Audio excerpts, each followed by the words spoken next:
你的白月光回来了，我让位。他看了我半晌，他忽然转头问旁边宫人：宁心现在是什么位位？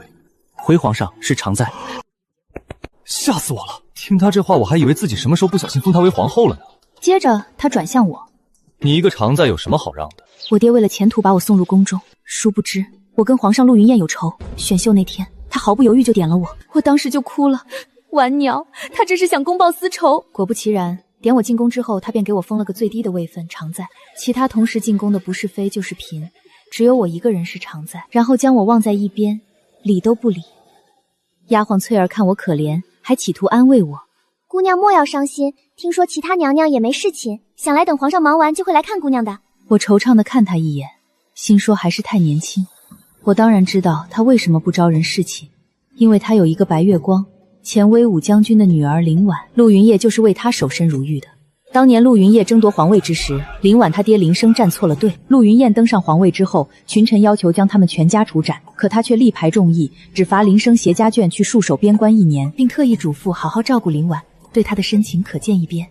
如今1年之期已到，林婉终于要回来了。我堵在皇上下朝的必经之路上，见他走来，赶紧快跑2步迎上前，本想行个普通的礼，谁知被石头绊了一跤，扑通一声，直接五体投地跪在他面前。什么人这么大胆？赶紧退下！陛下千万小心！我一言不发，抖了抖身上的土，索性就这么跪着。他用手拨开挡在前面的宫人们，好像才认出我般，语气漫不经心：哟，是你啊，真是好久不见，今天怎么行这么大的礼啊？我当然不会给他什么好脸色，直接抛出重磅炸弹，表明态度。皇上，既然你的白月光回来了，那我也就不碍眼了，我让位。他莫名其妙地看了我半晌，忽然转头去问旁边的随听宫人：你给我看看，宁心现在在后宫是个什么位分？回皇上的话，宁姑娘现在的位分是最低的常在。陆云间拍了拍胸口，露出一副劫后余生的夸张表情。吓死我了！听他这话，我还以为自己什么时候不小心封她为皇后了呢。接着他转头看向我：你一个区常在，这后宫里有什么位置是需要你让的？真是见鬼了，谁跟你说让出位的事情了？我深吸2口气，强压着心头的怒火，耐着性子跟他商量。我的意思是，既然你心爱之人回来了，不如直接放我们出宫，这样也正好能成全你们一生一世一双人。你竟然想出宫？出宫之后你打算要去哪儿？这还用问吗？当然是各自安好，另觅良缘。他思索了一阵，忽然上前一步，摸摸我的头，叹了声气：大白天的别做梦了，赶紧早点回去洗洗睡吧。说完就绕过我，带着一群人径直走开。我呆愣半晌，再三确认自己是被戏耍之后，心里的小火山蹭蹭蹭爆发，一个箭步窜起来，小跑着到他面前，冲着他的脚面上踩了一脚，接着拔腿就跑。宁心，你给我等着，看本皇上怎么收拾你！回到寝宫我就后悔了，自己确实不该冲上去踩那一脚，爽是爽到了，可听他后面那句话，后面恐怕不会有自己什么好果子吃。尤其是我跟他关系向来不好，他还指不定怎么整我。当初进宫时便一再告诫自己要做小伏低，千万不能乱发脾气。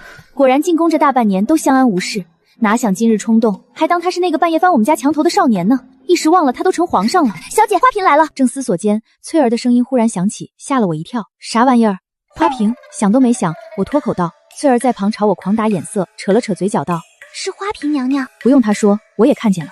花瓶是花侍郎家的女儿，陆云界能当上皇帝，花侍郎也出了不少力。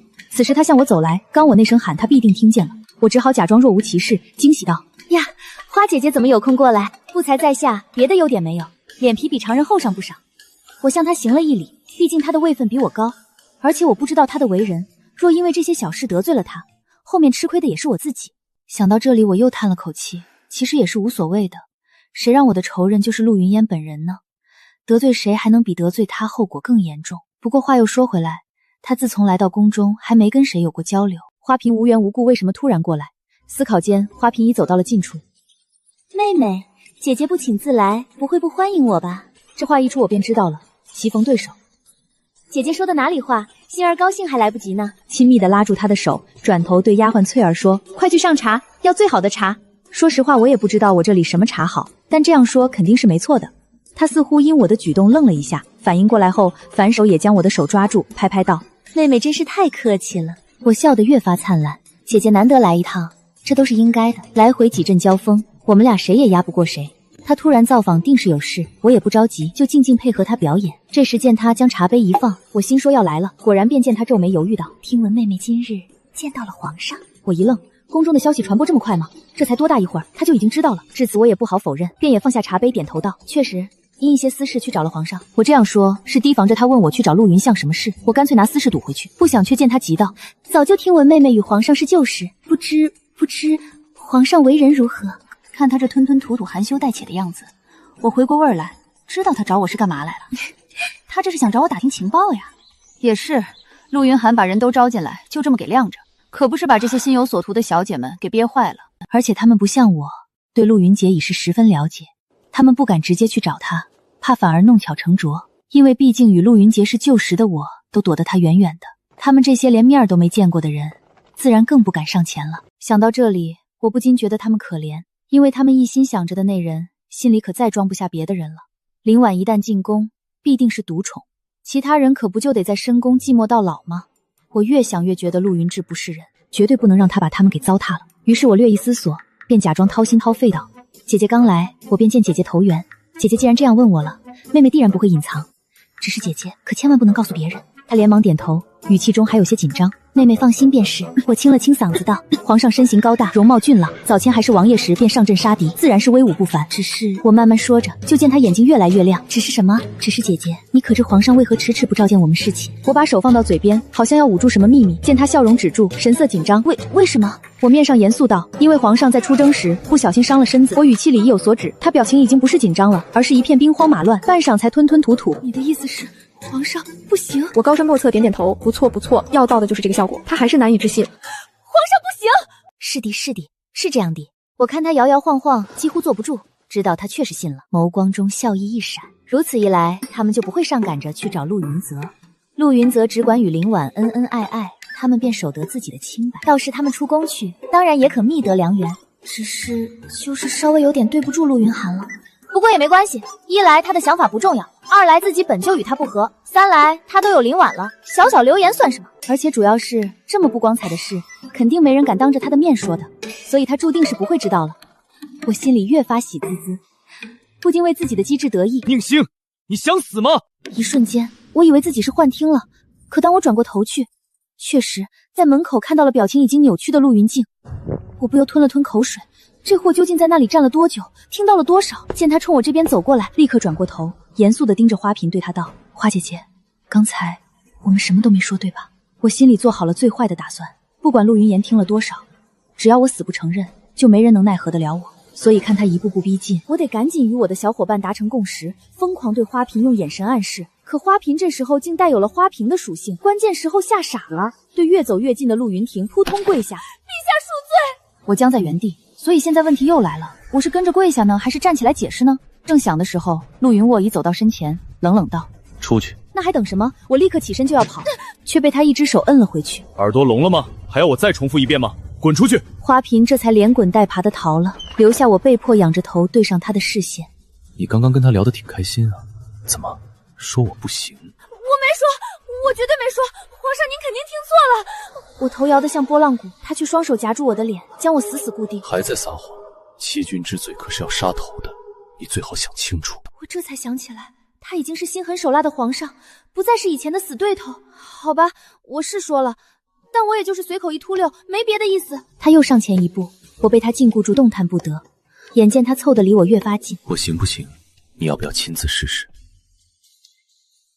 看起来像是要把我吃了，我莫名有点害怕，不由想起进宫时我爹拉着我，给了我许多宫斗的画片子，像是《甄嬛传》《如懿传》之类的，然后指着那些被赐死的嫔妃对我叹息：傻宝，今天的他们有可能就是明天的你。听我说我的爹，我真的会谢。现在好像一语成谶，我看着他带有浓重的侵略性的眼神，忽然就慌了。他会不会真的要杀了我呢？也不是没有可能，我们俩本来就是对头，让我入宫也是为了公报私仇，所以他杀了我也没有什么说不通的。我的心里忽然一下子慌得很，既慌张又害怕，还带有几分不知所谓的委屈。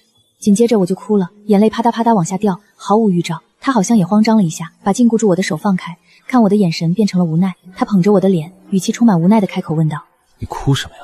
我委屈极了，哭得一把鼻涕一把泪。你就要杀我了，我哭一下还不行吗？我什么时候说要杀你？他语气越发无奈，用袖子给我擦泪，末了还很嫌弃的样子。我难以置信，细细想想刚才的对话，他好像确实没说要杀我。我的眼泪渐渐止住，神色由茫然变成尴尬。他看着我的反应，忍不住冷笑了一声。现在想清楚了。我清清嗓子不接茬，端起桌上的冷茶喝了一口。他甩甩袖子，不经意地开口调侃我：你现在的胆子可比小时候差远了。提到小时候，我愣了一下。他身着玄服，负手而立，举手头间露出帝王威严。我心里说，那你呢？你也早不是在雪地里跟我打架的少年郎了。心情越发低落，他却不依不饶，掰着指头跟我算起账来。上午踢我一脚，方才诋毁说我不行，刚刚又往我身上泼脏水，说我要杀你。我堂堂一个皇上，平白受这么多冤枉，委屈的该是我吧？听到他这么说，你一个大男人斤斤计较，怎么这么小心眼儿？很好，又加一条，说我心眼小。我欲哭无泪，心想大不了受点罚，还不至于杀我。反正我说都说了，爱怎么办怎么办。他蓦然向前一步，这可是你说的。这次我可不会再怕了，坐直身子瞪着他。结果他越靠越近，越靠越近，我的心不受控制的疯砰乱跳。在他快贴上时，终于忍不住用手抵住他胸膛。你要干嘛？我慌乱的别过头去，脸肯定红了。他保持姿势没动。不是你说我想怎么办就怎么办。我推他一把，趁机从他身下钻出来，跳到一边，面红耳赤指责。那你也不能耍流氓呀！不知是不是跳太急，一瞬间竟有些头晕。恍惚中听他笑着说：你现在是我的常在，就算我真做点。话说到一半发现不对，冲过来抱住快要跌倒的我。宁心，我定了定神，头晕又好了。抬眼一看，近在咫尺的他神色变得异常可怕，就像那天雨夜他闯进太傅府敲我房门时那样可怕。等我反应过来，手已情不自禁抚上他的脸，意识到后尴尬缩回。我没事啊，起身太快了。他是不是也像我一样想到从前了？便在这时，门外响起小太监通报：禀皇上，林婉姑娘已接到宫中，在沉香殿安置。然后我就看到他眼里霎时升起那么亮的光。我忽然好像知道方才自己为什么委屈了。你既然心中已有他人，又何苦来招惹我呢？陆云气匆匆离开后，第二天便传来林婉被封为皇贵妃的消息。金屋藏娇，我心里冒出这个词，又回归了吃吃喝喝的无聊日子，说不出的烦躁。早上倒茶烫到胳膊，更不爽了，决定去御花园走走。路过转角，听到前方亭子里聚着一大群人，各宫娘娘们，包括花瓶。八卦，我赶紧往前凑。这么巧，各位姐姐都在这里啊！除了花瓶，还有杜嫔、元妃、洛妃，除了岳贵妃和刚被封的林远，后宫齐活了。姐姐们在说什么？花瓶迎上来，妹妹来得正好，我们正担心妹妹呢。原来在讨论我。我扯扯嘴角，还好。花瓶吞吞吐吐，皇上他就没对你做什么处罚。我一怔，明白了，陆云燕凶名太盛，他们吓到了。而且那天的事，花瓶肯定都说了。陆云燕在他们心里成了身体不行还心理残暴之人，确实挺冤屈。这冤屈还是我造成的。难得心生愧疚，想替他挽回颜面。姐姐多虑了，皇上并未对我做什么。那日所说之事未必当真，毕竟受伤多年，兴许已找太医治好了。对，皇上定然医好了，否则怎能夜夜留宿沉香殿？元妃也跟着连连点头，在一旁出声搭称：妹妹犯了错也未受罚，想来皇上宽容。洛妃听罢叹息一声：伺候皇上是我们的本分。我一阵无语，等等，这发展不对。听他们意思，怎么又对陆云和期待上了？林婉已回来，他们凑上去，伤了不说，还可能让二人嫌隙。我猛掐自己一把，眼圈当时红了，拿起帕子装作擦泪的样子。妹妹这是怎么了？我掀起袖子，露出烫红手臂，在心中默默道歉，带着哭腔开口：姐姐，方才怕姐姐们伤心撒了谎，这是皇上打的。众人纷纷凑过来，我连忙拉上袖子，装难以忍受痛哭。他们满脸震惊，身上还有其他地方。我自幼与皇上熟识，早知他眼里揉不得沙子。先前有个丫鬟偷吃玫瑰膏，被皇上活活打死。听了我的话，有人已吓得轻轻颤抖起来。皇上特别记仇，心眼小，犯了错即使当时没发作，事后也会找回来。他铁石心肠，任何人求饶都没用。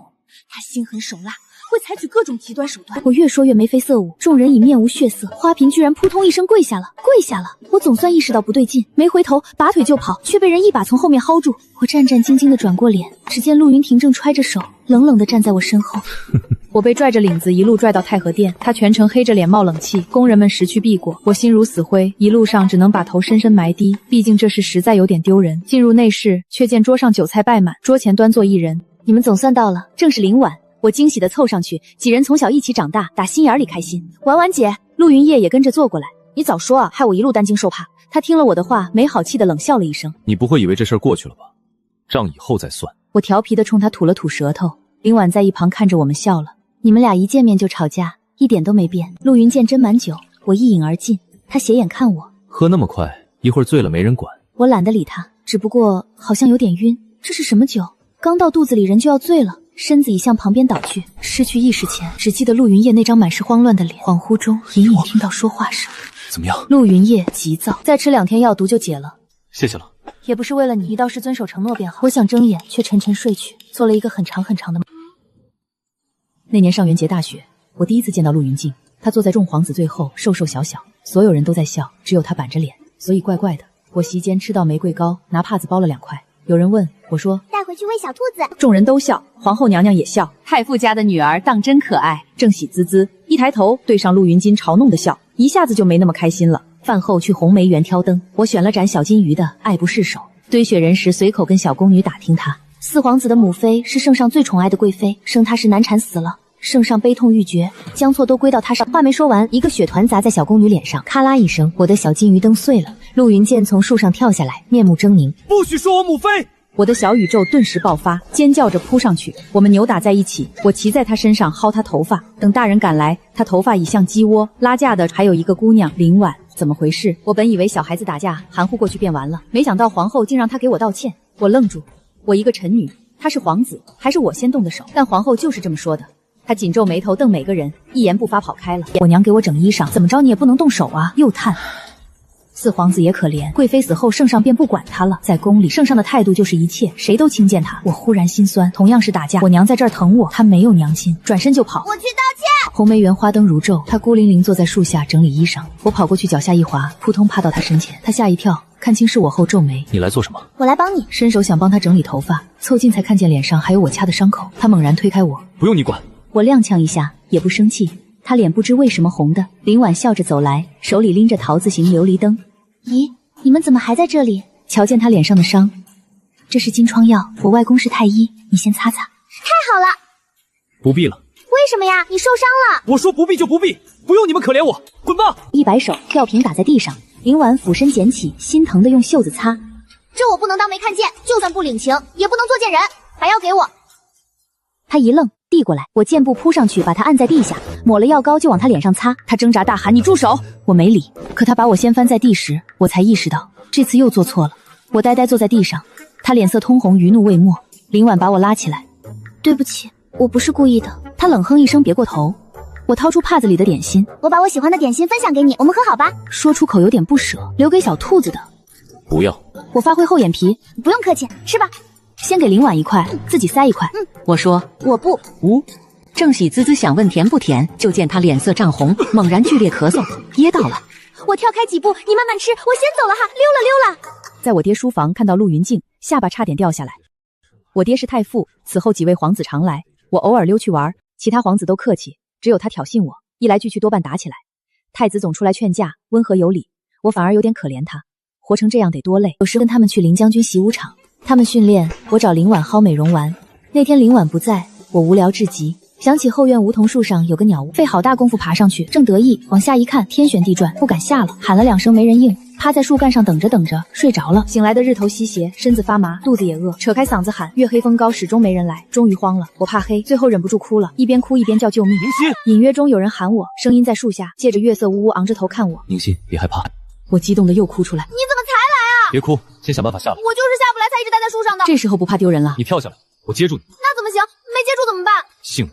就2个字，我居然安心了。那我跳了。闭眼，身子侧边一滚，失重感袭来，接着坠入柔软的怀抱。他手臂紧紧环住我的腰，我趴在他身上，脸贴胸膛，听到他心脏有力的律动，不知怎的，我的心也狂跳不止，腿抽筋了。他叹气，扶我起身，蹲下，上来吧。我扶到他背上，环住他脖领，发丝随步伐一颤一颤，挠得心痒，还以为会吼我，没想到只是淡淡的，竟有些温柔。我伸手抚他额头，你没发烧吧？他顿住，冷冷说：“再乱动，把你摔下去。”这才对吗？回前厅，众人说以为我被绑了，太子动用了禁卫军。来一个人问，我就解释一遍，看他们眼里的无语。我爹赶来最激动，他哭了。我怀疑我爱哭是遗传的他，于是剩我跟我爹抱头痛哭，其他人在旁边无语看着。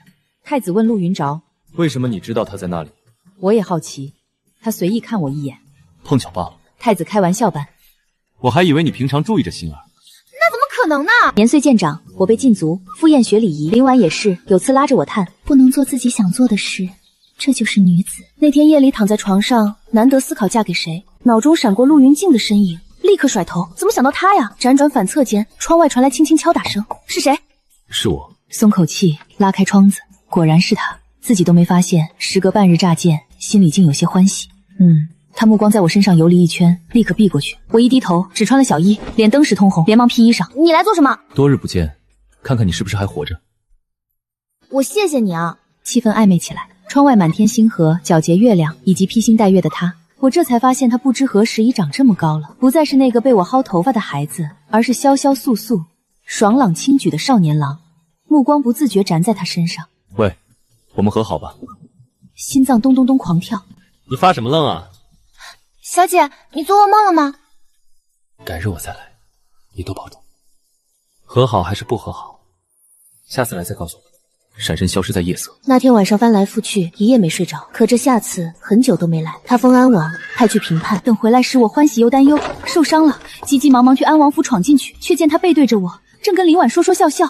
林婉刚包扎完，忽然抱住他，满面娇羞。我愣住，等反应过来，已跑开了。小姐，你跑什么呀？是跑什么？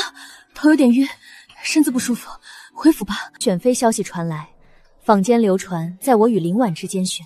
小姐跟安王关系那般好，嫁给他可怎么办？我没说话，心里慌乱又期待。密谈结束，结果让人不解。陆云烨跪在圣上面前整整1万，血下的很大，尚未痊愈，晕倒雪地，流言四起。安王也喜欢林婉，安王也喜欢林姑娘，小姐可以嫁温柔的太子，再好不过了。我静静听着，期待烟消云散。要嫁给太子的人是我，心里只有委屈，也不知这是因为被嫌弃委屈，还是没人问过我委屈，还是因为他喜欢别人委屈。婚期临近，朝中不安宁。陆云见与太子反目，人人自危。雨夜又听见敲窗声。宁心，你睡了吗？披衣服冲过去，他站在雨中，浑身湿透。快进来！他一把抓住我的手，神色可怕。怎么了？他眸中暗潮翻涌，忽然笑了一下。好久没见，看看你是不是还活着。我呆住，又想起那个星月夜晚，那时我还为他彻夜难眠，却只是一厢情愿，心头火起。你放心，在你没死之前，我肯定好好活着。不想他竟一笑。就这么说好了。你究竟来干什么？看看你身体怎么样？挺好的。他犹豫一下。我怎么听人说你经常头晕？我皱眉。谁说的？他嘴角笑意凝固，眸中带急。真的这样吗？是有点，天气暖了，身子乏。他嘴唇动了动，终究没说什么。我摸摸他额头，淋雨发烧了吧？他勉强笑笑。我转身要进屋，给你找东西擦一擦。他再次抓住我。不必了，自己多保重。转身闯进夜色。我看着茫茫大雨，想哭，又想起那晚他问我愿不愿意和好，多了几分气恼。我凭什么要跟他和好？半个月后，太子身死，皇位传给安王。选秀开始，有功之臣的女儿纷纷入宫，其中还有一个我。除了公报私仇，想不出其他理由，也懒得再多想。蓦然惊醒，才从梦里回归现实，看周围装潢，还在太和殿，一杯就醉成这样，有些脸红，手臂上烫伤已被包扎好。隐隐听到说话声，是陆云燕和林婉，静悄悄凑过去。陆云燕急躁地问：怎么样？林婉语气有些冷：再吃2天药毒就解了。谢谢了。也不是为了你，你到时就遵守承诺便好。什么毒？我干脆站出去问，你们在说什么？谁中毒了？你们闹矛盾了吗？两人一愣，林婉笑道：一位大臣遭遇刺客中毒，皇上让我配药来解。我觉得怪怪的，但没多问，看他们不想多谈。你酒里是不是放东西了？我才喝1口就醉了。他一怔，酒醒了吗？完全没事了。他点头，招呼一声，小宫女端来一碗东西。醒酒汤，喝了吧。我好像说的是已经酒醒了。你的意思是不想喝吗？我泪流满面，阴阳怪气太吓人了。端起比脸还大的碗一饮而尽，又吃蜜饯若干，才压下苦味。林婉忽然道：心儿今晚不如睡在我这里，不然以后没机会了。我一惊，陆云鹤的语气理所当然。就这样吧。刚才问题问的是我吧？当晚2个姑娘同榻而眠，聊分别后的日子。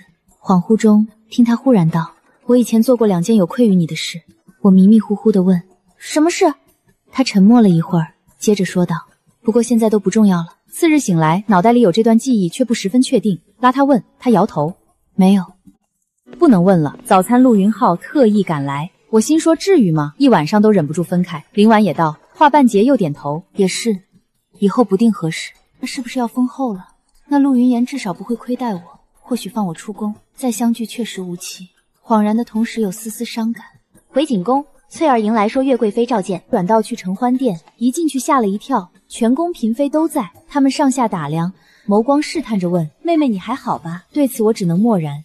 这试探多么熟悉，就是御花园的翻版。情报还是情报？岳贵妃发问，目光灼灼，从她眼中感受到焦急。皇上之事我听花嫔妹妹说了，新妹妹所说可是真的？她们都是父母捧在手心长大的好姑娘，一入宫门半点盼头都没有，怎能甘心？我也十分同情，陆云执念旧情不会为难我，可他们呢？被家族塞进来，有林婉在也绝不会召请他们。难道他们就活该在深宫孤独到死？我心里替他们叫屈，扫了他们一眼，坚定给自己打气，脸不红心不跳。姐姐，我所说句句属实。警觉回头扫门口，没人。岳贵妃问：那昨日皇上将妹妹带去何处？可曾处罚？我楚楚可怜，拿帕子抹眼角，罚我在承香殿台阶上跪了一夜，背后议论皇上本就大逆不道，罚我无可厚非。我声音陡然挺高，慷慨激昂道：可是姐姐们，想我们如花年纪，既得不到宠爱，还有被虐待致死的危险，人生短短一世，难道就这么凄惨的死在这里吗？自打进宫见皇上的次数，一只手数过来。岳贵妃自嘲：自踏入宫门，命运就注定了。洛妃忙道：妹妹有话直说。我确认没人进来，才开口。我们进宫都为给家族出力，可现在出力不可能了，反而可能给家族惹祸。何不写信给家里，让长辈上折子接我们回去？皇上刚继位要仰仗各家，不会推脱，我们不就跳出火海了？他们心动犹豫，我加把火，拉袖子露出绷带，自哀自叹。再经历几次，怕性命都丢了。五帕子嘤嘤哭起来。他们对视几眼，终于点头。我心中乐开了花。后面2天正互相传递消息等进展，没等来进展，却等来一个人。林婉，心儿，看你气色不好，送碗养颜汤。端出比我脸还大的碗，胃跟那醒酒汤一样。我含泪饮下，刚咽下去，他忽然道：我要离开皇宫了。我差点没喷出来，呛得直咳嗽。缓过来急忙问：为什么？他笑了笑，语气平静的开口：你跟皇上说了，这生活不是我想要的，来跟你做最后告别。脑中电光石心，那天晚上的对话，约定的交易，那碗一喝就好头晕的醒酒汤，这碗一模一样的养颜汤。林婉帮陆云间医治中毒之人作为交换条件，换自己出宫。可你走了，陆云间怎么办？他得多伤心。他却似笑非笑，毫不在意的回答：后宫这么多人，他的心意未必在谁那里啊。这我刚解散了他的后宫，要不要说？他继续道：而且我喜欢的人也不是他。彻彻底底愣住，电光石火间，脑中闪过那日珍宝阁，他跟太子神色有异。原来他喜欢的人是太子。我一下子悟了，林婉与太子两情相悦，但陆云剑也喜欢林婉，跪求赐婚。太子与陆云剑相争失败身死，他爹因此受牵连，陆云剑不杀已是人质一劫。林婉被迫入宫却不愿留，陆云剑最终心软放他走。悬壶济世，浪迹天涯，这句话让我心头一酸，想哭。太子身死，他从此世间再无所爱，只留自己孤单在人间。陆云燕何尝不是一样可怜？为得到他什么都做了，可为了他的幸福又只好放开，连后宫都被我解散了。一时间不知该心疼谁，直到以后再到京城，可得来看我啊！他笑着点头答道：当然了。林婉离开的消息传遍后宫，花瓶哭着来找我，连皇贵妃都忍受不了走了。妹妹所言果然不错，反倒坚定了他们走的决心。看着他信任的小眼神，我没好意思说出真相。挂念陆云婷，林婉走了，他不知多难过。去太和殿，他正看奏折，走过去，他抬头看一眼，又低下头，不像难过的样子。我叹口气，心想必是藏起来了，更加心疼，没话找话。你在看什么？他给我说什么废话的眼神，还是开口。众妃嫔联名给我奏折自请出宫，我在想怎么回事。一顿，想安慰他的心思烟消云散。那你先忙着哈，溜了溜了。站住！他推开椅子起身，慢慢走到我面前。这事儿或许你来帮着解释解释。我哪知道？我干笑打哈哈，他就静静看我，心虚被撞见2次，耍不成赖。你信我，我也是一片好心，我努力做出真诚的样子。他双手抱胸，洗耳恭听。说来听听。我一时不知从何说起，我确实一片好心，为他和林婉排除干扰，成全一生一世一双人。结果反过来赖我，我做这些为了谁？越想越委屈，冲他发火。还不都是你？你既对婉婉姐有意，何苦糟蹋别的姑娘？听到我的控诉，他反而愣住了，有些不明所以。我什么时候说我喜欢林婉？我震惊的差点指着他鼻子说骗人。你不喜欢他？那次你受伤后他抱你。他听到后显得十分惊讶。你看到了？我冷哼一声。他见状焦急地向我解释。我也不知道怎么回事，他忽然就抱过来，然后说崴了脚。骗鬼，竟拿这种解释搪塞，还把锅甩给林婉。脑中却闪过那晚林婉说2件有愧于我的事，心里咯噔一下，马上摇头，这有什么关系？我又急又怒地质问他。先帝赐婚时，你为求娶她在雪地跪了1夜。他的神色变成无奈，眼神里带着几分懊恼。当年先帝亲自指婚我与林婉，并非我主动求娶，我在门外跪1夜，是想恳请先帝收回成命，只是未应许罢了。我瞬间呆住，胸中的怒火顷刻间烟消云散。我一直喜欢的不是林婉，是别的姑娘。听到他这么说，我的心瞬间悬到了嗓子眼。是哪个姑娘？他没有立刻回答，只是目光灼灼地看着我。你说呢？不会是我吧？他看着我，脸上的表情变得十分认真。哦，是你。我的脸腾一下烧了起来，心中欢喜如空中炸开的烟花，炸得我脑袋一片空白，一时间竟有些手足无措。他在我眼前站着，窘态全被看了去，多丢人！我连忙说道：“我有点事，先回去。”一把抓住我，指尖滚烫，胳膊环住我身子，将我圈进怀中。都这时候了，还要到哪里？今晚可是你主动送上门的。闻着他身上香气，呼吸都要停滞，知道他要做什么，却迈不开步子。不行不行不行！